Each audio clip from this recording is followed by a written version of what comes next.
Hi, today I'm here for our expert series with Emily Brenner. Emily Brenner wears multiple hats, which is the cool thing about her. She is a divorce and family attorney. She is also a psychologist and a rabbi. So welcome, Emily. How are you? Thank you. Thanks for having me on your show. I'm doing great. I'm doing great. How are you? I'm great, thank you. I was excited. You actually, like a lot of times I have to prompt my guests to talk about something interesting, but you went straight for a topic that I think is one that nobody talks about enough, which is financial infidelity and how it affects marriage and divorce. You know, we always focus on physical or emotional infidelity, but financial infidelity is really, really detrimental. So why don't you actually just start by telling us what that is for people who really don't know what it is? Okay. By the way, if you're one of the people who doesn't know what that is, you are lucky. Yeah. But so we all know what sexual and romantic infidelity is. But one of the things that we don't talk about very much in our society is when couples are dishonest and even deceitful with each other about finances. And so I'm talking about things like hiding money, having secret bank accounts and secret credit cards, secret stashes of money, and secret things that we do that could erode the trust that people have with each other financially. Right, because it's any kind of cheating is bad. Any kind of lying is bad. And so I knew you were coming on. So I'm a statistic person. So I looked this up. So I found that 30 million Americans right now are hiding a checking or savings account from their spouse or partner. And that's just one survey. I think that's the Credit Council of America or something. Yeah. Survey. Yes, I'm familiar with that work. That's only one, and I will tell you that means that 30 million people have admitted to it, to a surveyor from a credit company, which can only tell you how many people are really out there who were never asked or how many people didn't admit to it. But it's really an epidemic, and it's a big problem for a number of reasons. I don't know if you want me to launch into it or... Yes, please tell us, because I know that it's really, there's so much to it. It's a very big topic, whether it's earnings, whether it's hiding bank accounts, whether it's lying about that you actually make more money than you actually do. So can you tell us? So I guess I'd like to start out. It's okay, go ahead. Sure. So, I think let's start out at the root of financial infidelity. The root of financial infidelity, I believe, is a fear of asking for what you want. It's a fear that either you don't deserve it, you're unworthy of getting it deep inside, or it's something you want very much that your partner would not want you to have if you asked for it. And the same type of behavior that leads to sexual infidelity, that leads to all kinds of infidelity, leads to financial infidelity, because that's really what infidelity is about. It's about a fear of being honest. It's a fear of saying who you are, what you want, and feeling comfortable in being able to ask for what you want. And sometimes it's also because we don't want to share.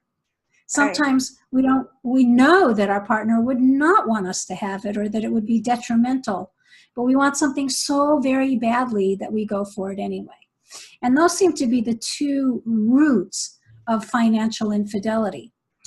But financial infidelity can run very, very deep, Tiffany, and it depends on if it's happening within an ongoing relationship that otherwise is a pretty good relationship, and there's just, some fear about telling the truth, or if it's what we see that oftentimes breaks up relationships. But I will tell you, as a divorce lawyer, and this will shock many, many people.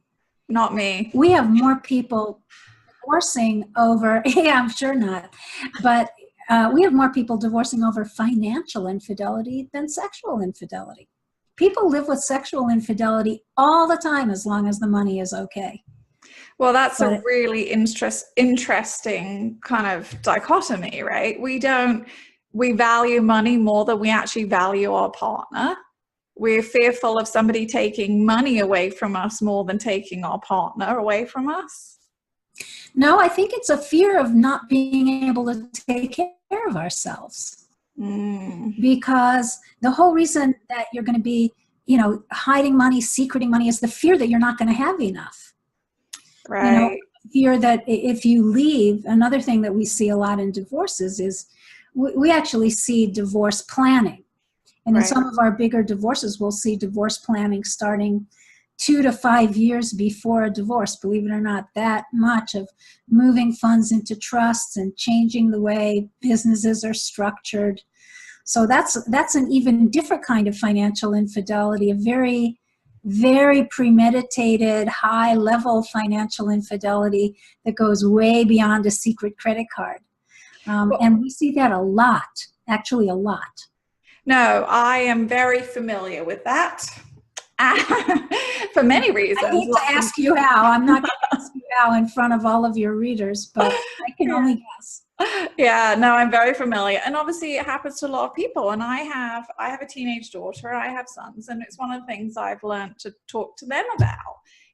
I think if you go back and you talk to divorcees, which obviously you and I do a lot, you come up with the same kind of person with the same kind of story.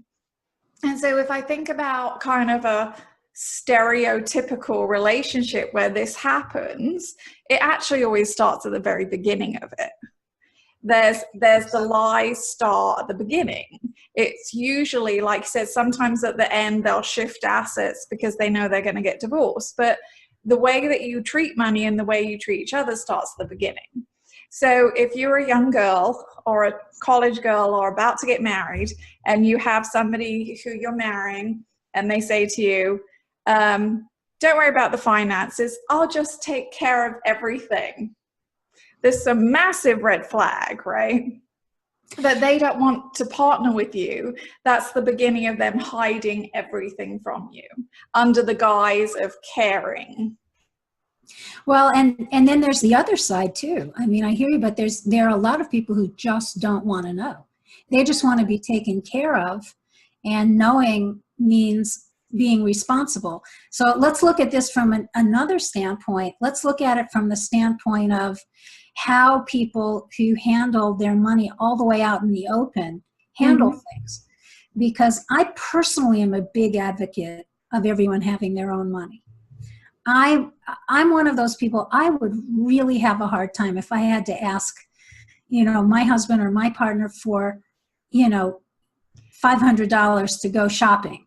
Yeah. Or if I had to explain how much I spend for my hair or my nails or groceries or do something like that. I think everyone needs to have some discretionary money that's just theirs, that they don't have to account to anybody for. And with a divorce rate of 53%, depending on which study, but roughly 53%, we all should be financially independent anyway, because there are too many what ifs, and even if it isn't divorce, it could be, the death of a spouse or a spouse becoming ill or whatever it is, to have that kind of knowledge that financially you're okay anyway. I think it makes you a much happier person. Well, it makes you able to stand on your own 2 feet and enter into a relationship with some parity, where the relationship is really based on each person mutually being able to stand on their own 2 feet. And if you want to share expenses, if you want to budget together, that's great. I think that's wonderful. And in fact, one of the things, I don't know if you're seeing this in the Dreamsrecycled community as much as I often see it, but more and more we're seeing couples that opt not to marry. Yes. And, the divorce rate is very high and the marriage rate is getting lower. Mm-hmm. And the reason for that is a lot of people have gotten burned. And they'll say, like some of my clients will say, boy, I'm never doing that again. And they mean it, And so the next time around, they'll come in and ask for some kind of an agreement, a living together agreement, an equity sharing agreement on their home. We used to do a lot of domestic partnership agreements, especially with gay couples. It's interesting that some straight couples are doing domestic partnership agreements. I actually think it's a great idea. I think it's a really good idea to actually set out what your relationship is, not just financially, but in other things. I can see you're wanting to ask me a question. Yeah, no, I mean, I totally agree, because I feel like, especially after your first divorce. So now you're, usually two older people with like older children or grown children. And so all the kind of reasons that you have to get married have gone out the door now, right? You're probably not going to have children together. You don't need to have each other. I don't know. Retirement plan. I don't know. Really? We see a lot of people who have young kids that are marrying again with other people who have young kids. And one of my things, I think you and I talked about it offline, was about, what I call the tribing of America, how we have these tribes of people who are relatives by ex-marriage, and especially brothers and sisters. And our family structures are very complicated sometimes. So getting, part of financial responsibility, I think, is setting all that down and making sure that when you're in a relationship, you're both in the same relationship. Because, you may think that your marriage is the marriage exactly like what your mom and dad had, and that was good. And he might think that, the marriage that you're going into is exactly like what he thinks marriage is, but the two of you have never talked about it. Right. And so you may live together for 20 years, very frustrated because you're in different relationships, failing each other's expectations. And that kind of thing also leads to financial insecurity and infidelity. It's a lack of forthrightness in the relationship.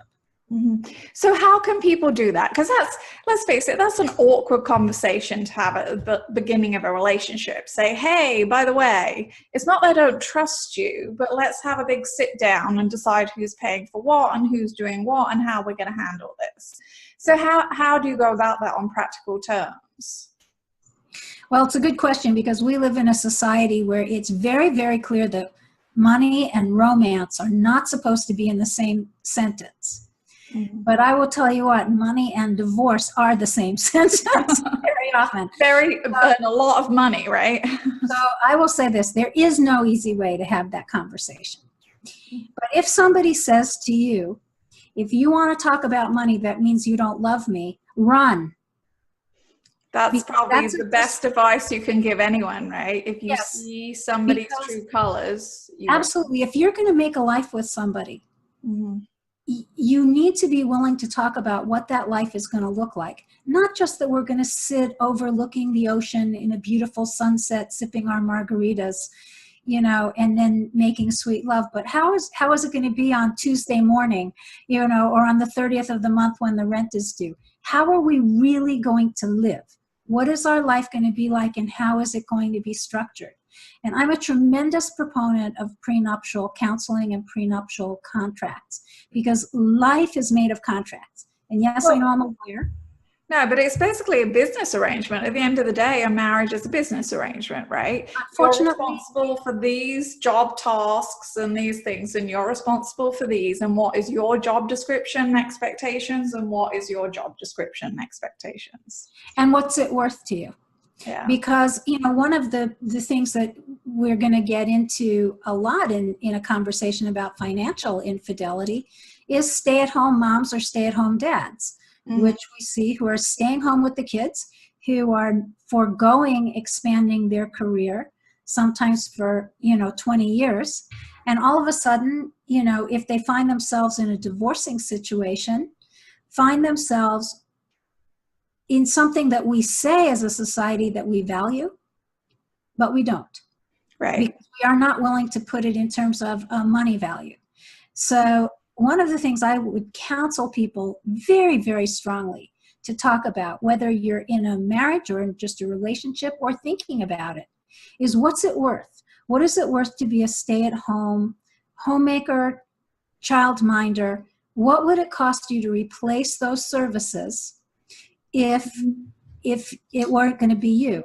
And why do you think it should be you? If you're a couple that believes that kids should be raised by their parents, in the beginning in those years, put a money value on that. Say, I'm staying home, and we acknowledge that in terms of our marriage, in the event that our marriage should terminate, that my contribution to the marriage as a homemaker is equal to, his contribution or her contribution as a financial provider. Mm-hmm. And really talk about what that looks like, because there is a tremendous financial cost. I was going to say, if only I had known you earlier, Emily, and had this conversation before I stayed home with my children for my whole marriage, practically. Well, think about it, right? We just feel like we're doing the right thing.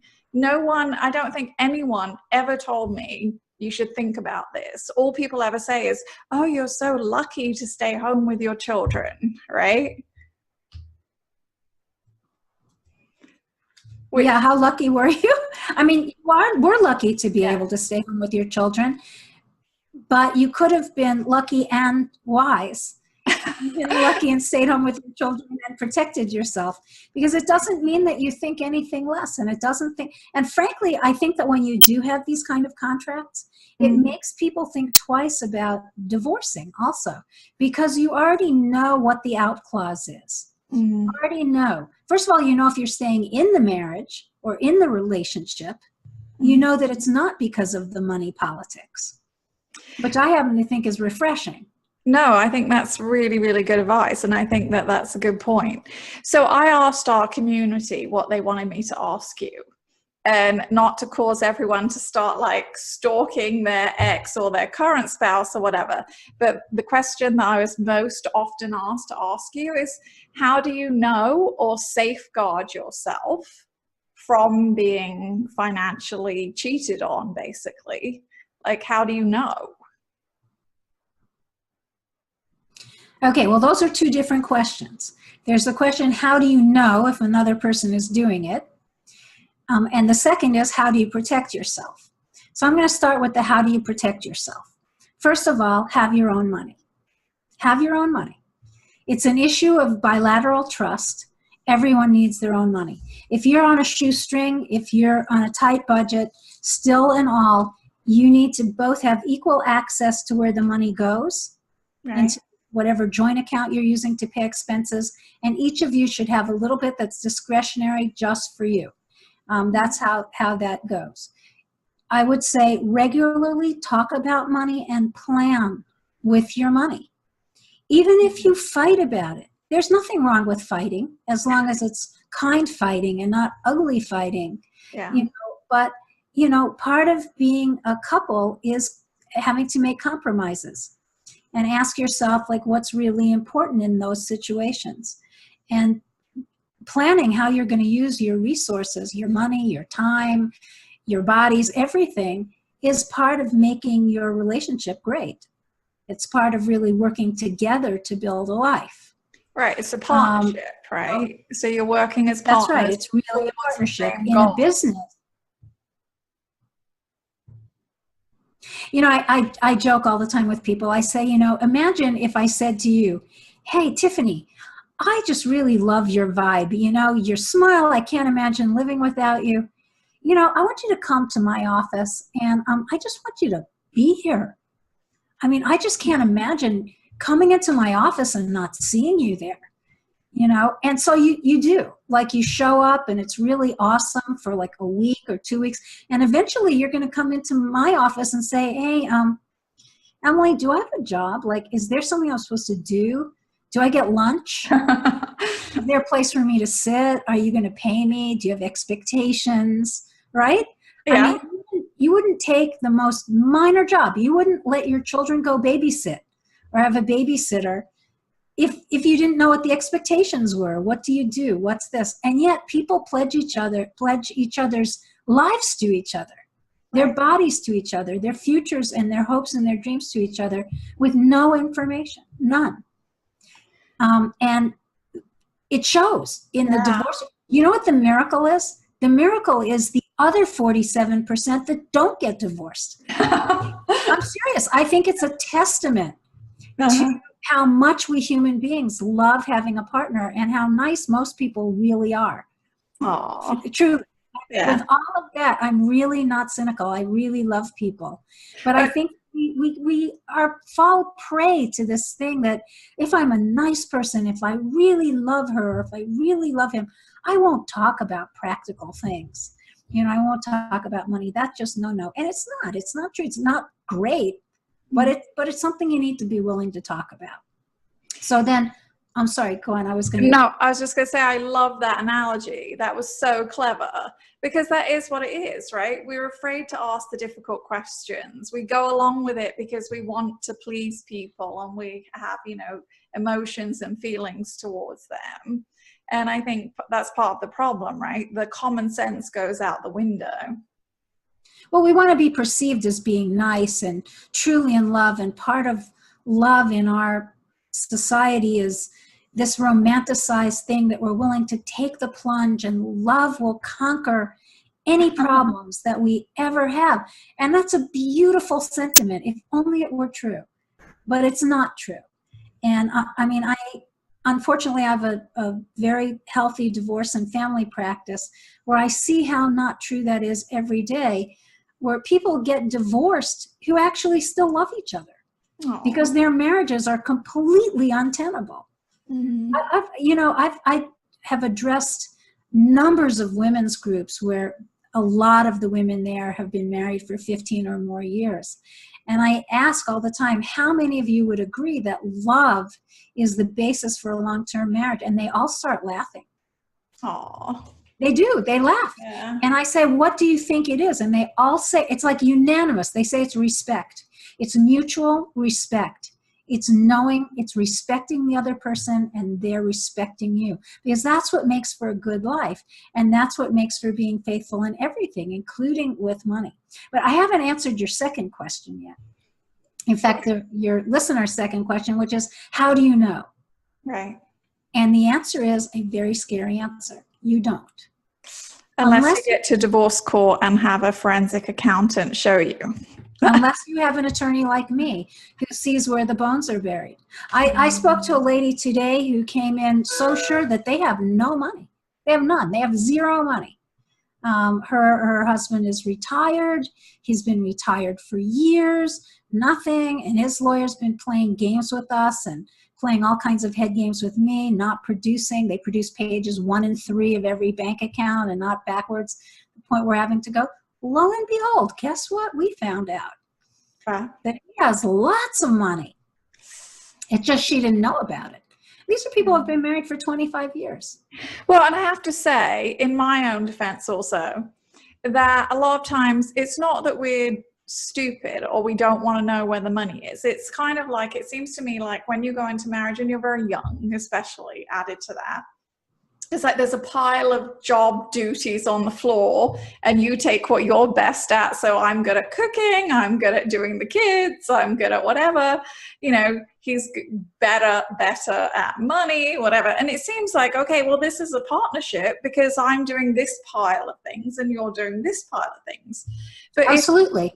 If you share any of them, finances should be the one you share, right?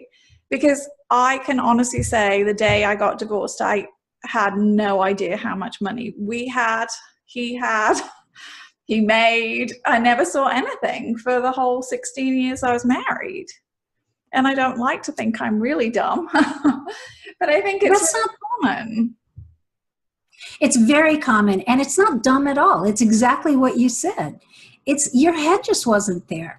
Yeah. That wasn't your part of the arrangement that you had, and you trusted someone, and you don't even know that the trust was misplaced. I mean, I don't know what happened in your case, but I don't know if money was hidden or cheated from you or whatever, but we see horrible things. We see horrible things that happen where Well, and it doesn't, my case doesn't really matter exactly, but just as a general kind of thing, I think there's a very high percentage of people who don't 100% know how much money their spouse makes. Almost anyone self-employed, you don't really know, because you can look at tax records, it's all very vague. There's a lot of expenses, a lot of deductions, a lot of whatever. We're not CPAs, are we, right? And so I think that there's probably... Oh, and self-employed. Yeah, self-employed, and people who get bonuses who, oh, you know, I had my company send all my bonuses over here, right? Or have them in holding companies. I mean, anything where there's more than a 1040 easy form, you know, is kind of a paradise for that. And I'll tell you, I want to just tell you a story also about what can happen in something like this. It's one of the more poignant stories of my practice.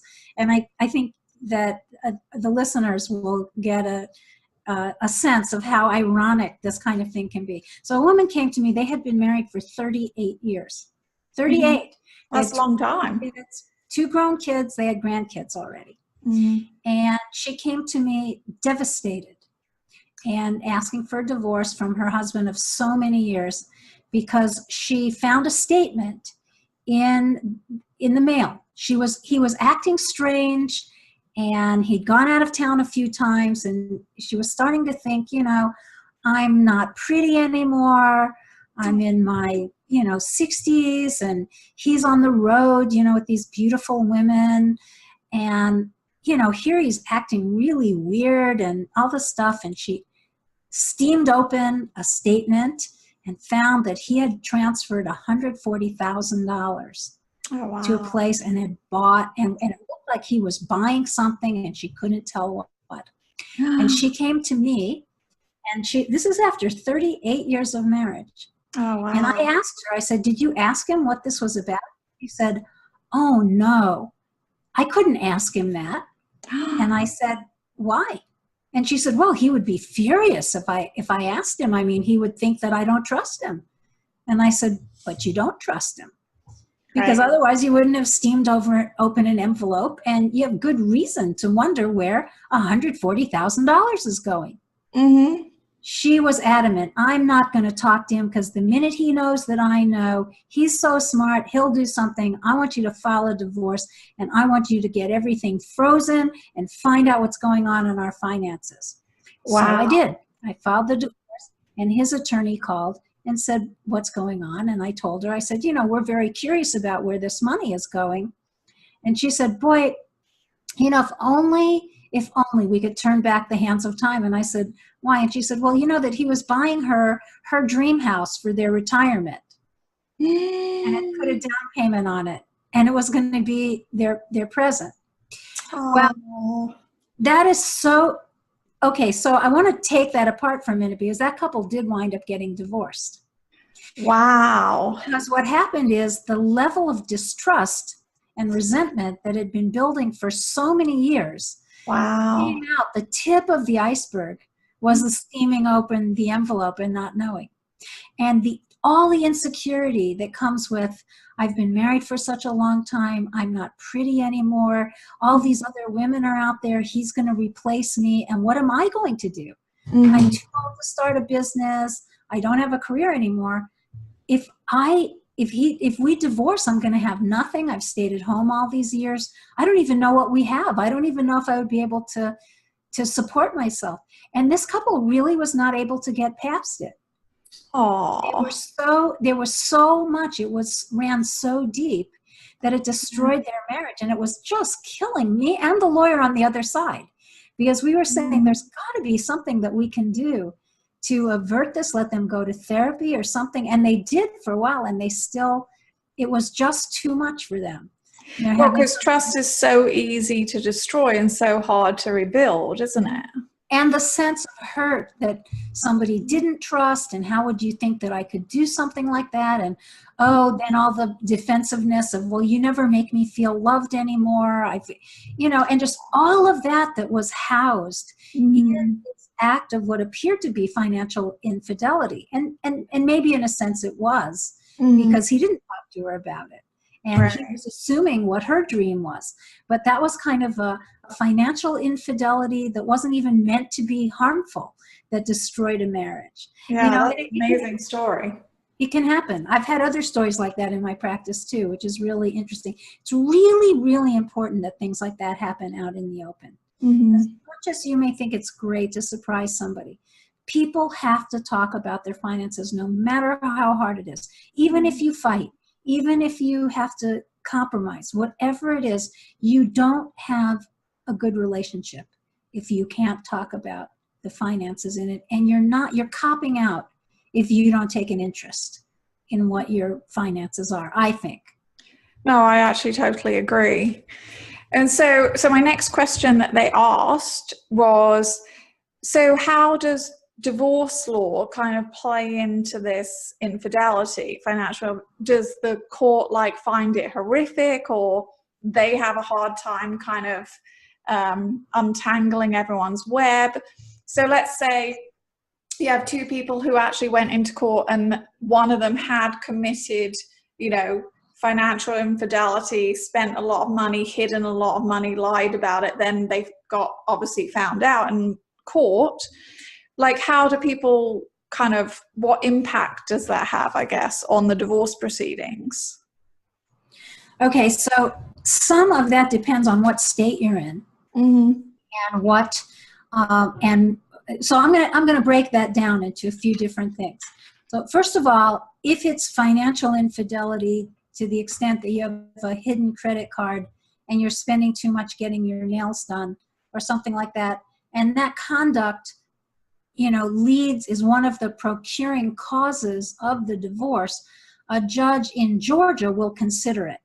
I don't want to speak for how that would be handled in every other state. I'm licensed. Right. No, that's okay. Georgia. And that's something that if it's going on, you need to ask an attorney in your own state. But I will say that there was a kind of landmark case that came out of California, which we know is a community property state, but it had nothing to do with the community property. And it was a big-time executive in the entertainment business who had diverted a lot of marital funds to a mistress. Okay. And the wife sued the mistress to get it back again. Wow. And did she win? And she won. And that case has sent ripples through divorce law offices throughout our country. If you have a spouse that is diverting part of the marital estate, wasting or diverting part of the marital estate, you at least should give it a shot. I don't know what the law in your state is. I know in my state, even though Georgia is pretty conservative, I've used it in one case where we had a man supporting a mistress in an apartment that we found out about, and he was spending a lot of money every month on that, about $10,000 a month on that. And while we didn't move against the mistress, we did bring it up as an equitable argument in the divorce, and were able to get a lot of consideration. We wound up settling that case, but a lot of consideration was given to the amount of money that was diverted. Wow. I think part of it because the husband didn't want anybody else to know that had happened. I think he didn't want that to come out. Yeah. So how you play it is also important, I guess, what we learned from that. But and here again, you had a woman, a lovely person, stay at home, carpool, tennis mom, who just thought that she was living in bliss. She just didn't pay attention. And, hubby was on the road 4 or 5 days a week, which is the story of so many of our wives' lives now. And do you really know where he is or where she is? She's the one that's on the road. And that's why, it's important for people to keep their bond with each other, to really stay involved in each other's lives. So hard to do, especially when you have little children in your own lives. But it is really important to encourage that sharing. Well, one of the things when I was reading up on this before we obviously did this, one of the things I thought was fascinating is that 55% of couples, or 55% of people in couples, admitted to lying about how much they made. They either lied, women mostly lied that they made more than they did, and men mostly lied, and men mostly lied that they made less than they did. That's right. And you know why? No, why? Because I thought it was fascinating. Well, I'm going to guess that it's because men always think everybody's after them for their money. And women are always afraid that the men are going to think that they're after them for their money.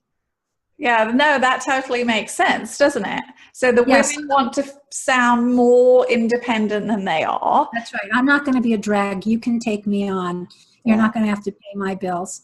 And he is saying, hey, I don't want you looking at me as somebody that's going to pay your bills. But you know what we're seeing a lot of now, Tiffany, the other way around, where men are after women for money, because we have a lot of high-earning women executives now, and a lot of men who are unemployed, and we're seeing that table turn a lot between men and women. It'll be interesting to see what that statistic is 5 years from now. Well, and I see in my coaching, I see a lot of men wanting to date kind of kept alimony moms. Yeah. Oh, yeah. Oh, very much. Very. Yeah, that to me is odd because, but I guess in some ways, I mean, I don't know if the women understand really that very much. I work with a lot of them to help them explain that, you know, but it seems like there's a certain gravitational pull towards those people, and whether it's money, whether it's the fact that they don't have anything to do but pay them all the attention in the world also, right? And so I think it's a mixture, but I think women have to be really careful who they date. I mean, generally anyway. And the other thing that I will tell you is that if you have a live-in lover and you're getting alimony, be careful.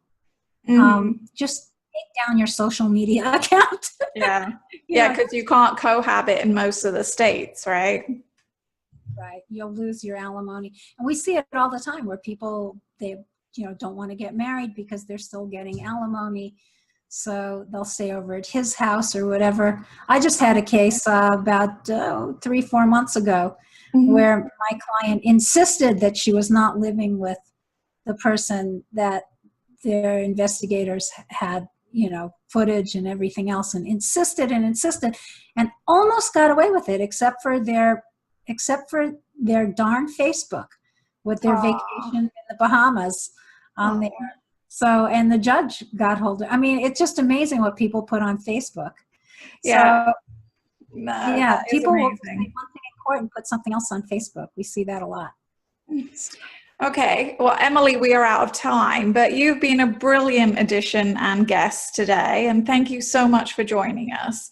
So can you tell us exactly where you practice and where people can find you?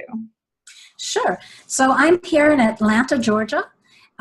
In Roswell, Georgia, and you can find me on my website at www.brenner, that's BRENNER, lawgroup.com. That's Emily at brennerlawgroup.com. And you can contact me, my website is brennerlawgroup.com, and you can contact me at Emily at brennerlawgroup.com. So if you have a follow-up question and you want to ask me, any friend of Tiffany's is a friend of mine. So you feel free to call me and ask me, and we'll see if we can help. Okay, well, thank you so much, Emily. And we'll put the links under the podcast and the YouTube video and all the other stuff we pollinate the internet with after we're done. So thank you so much again. And I look forward to more of your interviews. All right. Thank you so much. And it's been a pleasure. Thanks, Emily. Bye. Bye-bye.